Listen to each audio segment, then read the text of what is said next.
Coaching Conversations with me, Marie Taylor, and Steve Crabb. Hello again. So today we're going to talk a little bit about what is it that we can do when the story that we see an organisation or individual telling themselves is not the story that we see. So we hope you're going to join us for the conversation. See you shortly.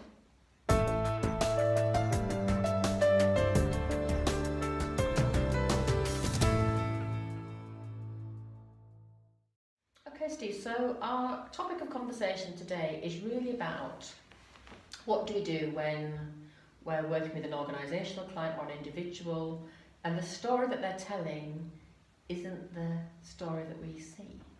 Okay, the first thing we do is we tread lightly. Tread lightly. Yes, that's it. The degree to which we tread lightly, I think, depends upon the arrangement we have with the client. Mm-hmm.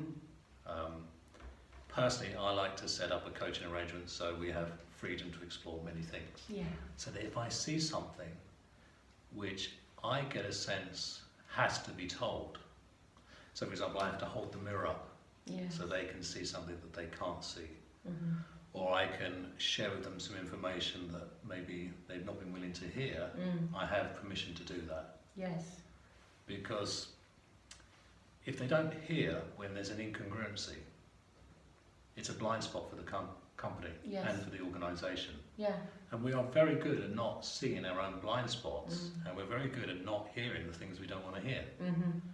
So that's why I start off by saying sometimes we have to tread carefully. Yeah. Because when you're giving this feedback to an organisation, you might actually get some resistance. Same with an individual. Of course. Yeah, let me tell you about something I can see about yourself. Yeah. We all like that, don't we? We love doing that, don't we? Yeah. You know, give me some honest feedback about myself, but not that. But not that. But not that.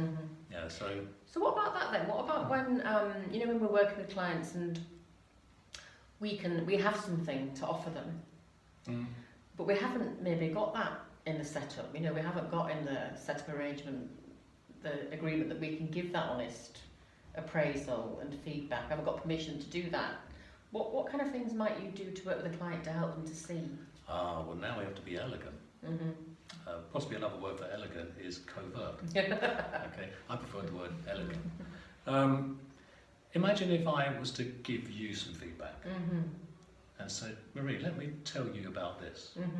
Okay, but I didn't have permission to tell you that. Yeah. Okay, so again, I'd probably get a reaction from I might slap you. Yeah, absolutely. Yeah.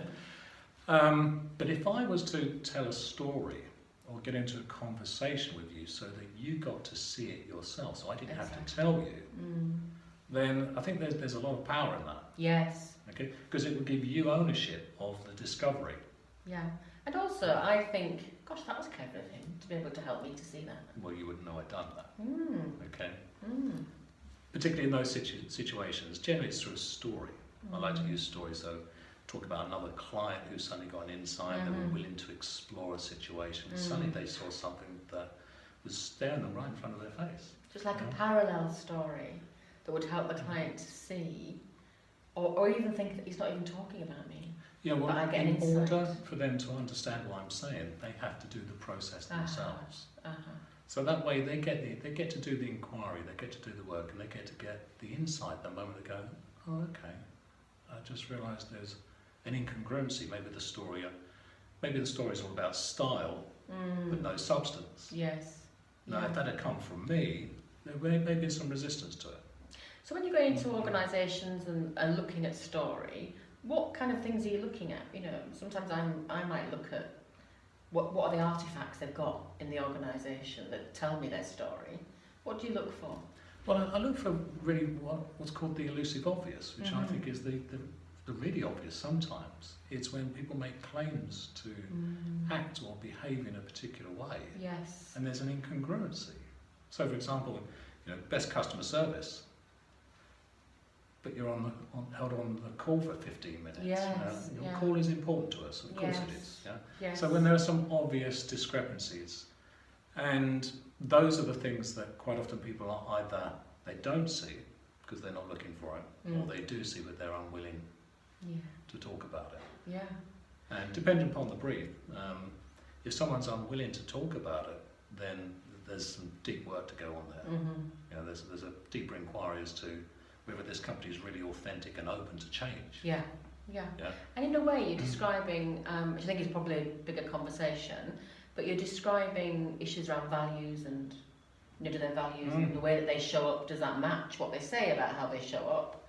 And I guess issues around mission come into that too. Yeah, absolutely. It's a much broader conversation. Yeah. It starts with, again, a previous conversation we've had before, which is making sure we have the framework right to explore this. Yeah. So the organisation is willing to actually be open and honest and vulnerable. Because if they're not, it doesn't matter what you show them, what they see, things won't change. Very nice. Yeah, it's a great conversation to have with companies. Thank you. Thanks for that. So if you have any questions about this conversation, by all means email either Steve or I. We'd love you to join our LinkedIn group, Business Coaching and Mentoring. And until next time, when we will explore this subject a little bit more by looking at how do you develop congruence and fit between mission, vision and values. So join us next time. Speak to you again soon.